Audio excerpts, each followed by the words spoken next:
I'm Tara with Tara Simon Studios. And I'm Coach Jeremy. And we're going to talk today about who gives a fuck about giving a fuck. Who gives a fuck? I mean, I don't give a fuck. I don't. Well, actually, we do kind of give a fuck. We do kind of give a fuck about giving a fuck. And here's why. Because Faching is, and I'm going to read from my phone here because it's important to know, it's a German system, a method of classifying singers, primarily opera singers, according to range, weight, and color of their voices. It's used worldwide, but primarily in Europe, especially in German-speaking countries by repertory opera houses. So, Faching. I love it. And this is bad, guys. Like, it's really hard to get through this video. We already tried like twice without recording it. So this is like the aftermath of trying to be proper. So this is the thing about it, though, that's important to know. Everybody wants to know what their sweet spot is. Right. What am I? What's my classification? Oh, I'm a barytenor, I'm a countertenor, I'm a baritone, I'm a bass, I'm a coloratura. Okay, that really matters most in, I would say, classical music, yes, Broadway, and choirs, choral singing, okay? Because you gotta kind of know where you're placed, especially when singing with the group, and opera is based on, their writing for their singers is based on that vocal classification so that you know how to choose your rep. But in contemporary music, it's kind of different, right? Yeah, it's different. Yeah. So if it's different in contemporary music, it's because there's a lot of blurred lines with artists these days. And there's a lot of vast range, vast capability, but there's also a lot of production behind it too. Absolutely. It's not live sound, right? Yeah. So there's a lot of like lipstick and masking that can go on behind the scenes, which is why it's not as important, okay? But we want to talk to you guys today about how to fuck you. Because I mean, it's important. It's important. Stop! You need to know. How to fuck yourself. How do you? Because if you don't know where your sweet spot is, it's really hard for you in today's contemporary vocal world to choose rep 2. So let's talk about finding the fuck. Right. How do you find your fuck? How do you find it? Go ahead. It is your sweet spot. So it's that part of your voice that when you sing in that part of your voice, it feels good. It feels, there's a sense of relaxation and ease there, and you kind of feel like you could sing in that spot for a long period of time. Yes. That's a good one. Yeah. So I like to think of it as getting the most vocal bang for your vocal buck. Yes. Okay? It's that place where you could sing a bunch of different songs, you're giving minimum amount of effort for maximum amount of output volume, and it feels really great. Yeah. Okay? And for everybody, it's not the same, it's different, okay? And I want to make one really important point here, okay? Yeah. I don't have to sound like any other singer.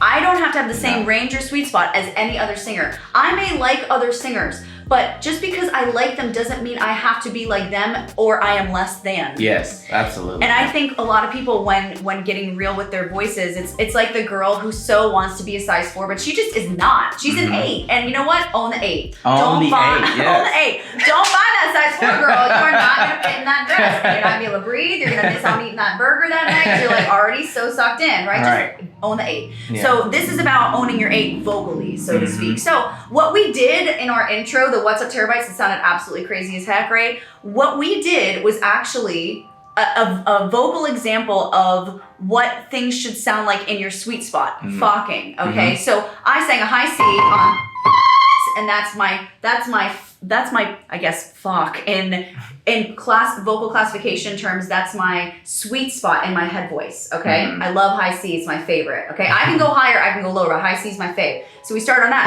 And then Jeremy sang a C3. What? Yeah, he sang it up on you. I sang the what, so you sang the up. Right? And that's kind of lower, that's lower than my Fach. It's a little bit, I'm really having to work for that low C to come out. Yeah. Although it sounded great, right? It doesn't mean that you can't sing outside of your Fach. It just means that you are outside of it. And to know that really, really helps. And we're going to get into why in just a second here. And then I went to ta, which is full chest for me, and I love B for chest. So ta feels really great. It feels open. I'm not putting in a ton of effort, but I'm getting a lot of vocal bang for my vocal buck, so to speak. And then Jeremy went to great spot for me. Love and E. Ooh, yeah, feels so love a good for me. goodie, love a goodie, right? And that sounded to me out here really nice and open and free too. So then I went, and then we did a harmony, right? Okay, so I did a C, and then he did this G, but I mixed, and I went, right there, and Jeremy, which is, that's kind of like that's a mix for me. Yeah, I'm mixing there. yeah, and you can hear it pulled down a little bit. So sing ra, which has more heft and beat to it, and then when you sing you hear that head being pulled down a little bit. The ratio of chest to head changes as the note went up. So why does this matter? Okay, again, just because I can sing a high C, I would obviously never do that in anything but my head voice, right? But I do that because I know I know it. I know my sweet spot in different parts of your range, and yes, it is. Why do we care though? Who gives a fuck about finding your fuck? Because when you know your sweet spot, when you know what it feels like to sound open and perfect, when I know what it feels like to and spin, and I could do that forever, then you go to song selection time, guys. Yes.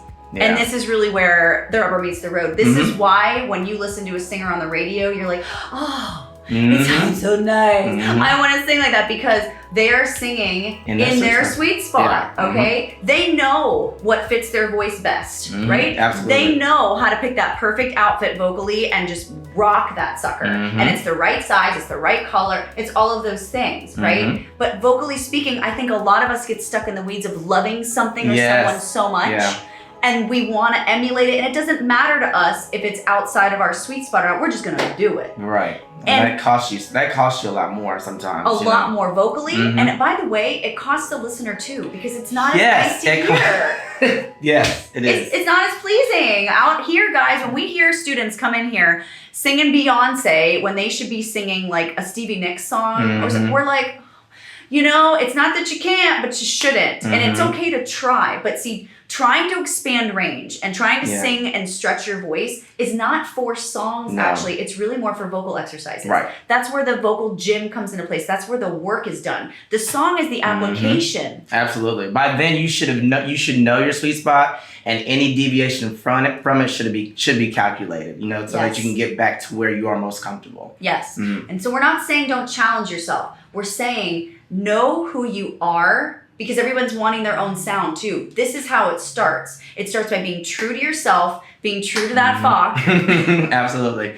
Sticking with it and making sure that when you find that you are finding songs that really accentuate and bring out the best of your voice within those moments. And then as you get comfortable there and really build up that confidence that we so need in our minds as we're singing, then you can go outside of that and really start to spread your wings and stretch a little bit. So hope that makes sense. That's why we give a fuck about you finding your fuck. Yes, and you should give a fuck as well. How many times do you think we said that? Someone count how many times. Please count for us. Put it in the comments. How many times do we say fuck, fuck in this video? Guess what? What's your fuck? This was a really fun video for us to make, guys. We hope that helped you and inspired you, again, to stay in your lane, find your sweet spot, so that you can then expand outside of that. But you gotta be true to yourself first. We love you guys. We are proud of you. Thanks for being the very best part of our channel and having some fucking fun with us. I'm done. I swear. I won't do it again. That's it. Make sure you subscribe to this channel if you haven't already. Hit that notifications button. Click the description box below. There are many links that are designed to help you on your vocal journey. Go from bad to good or good to great. And with that, guys, we will see you on the next one. Bye. Take care.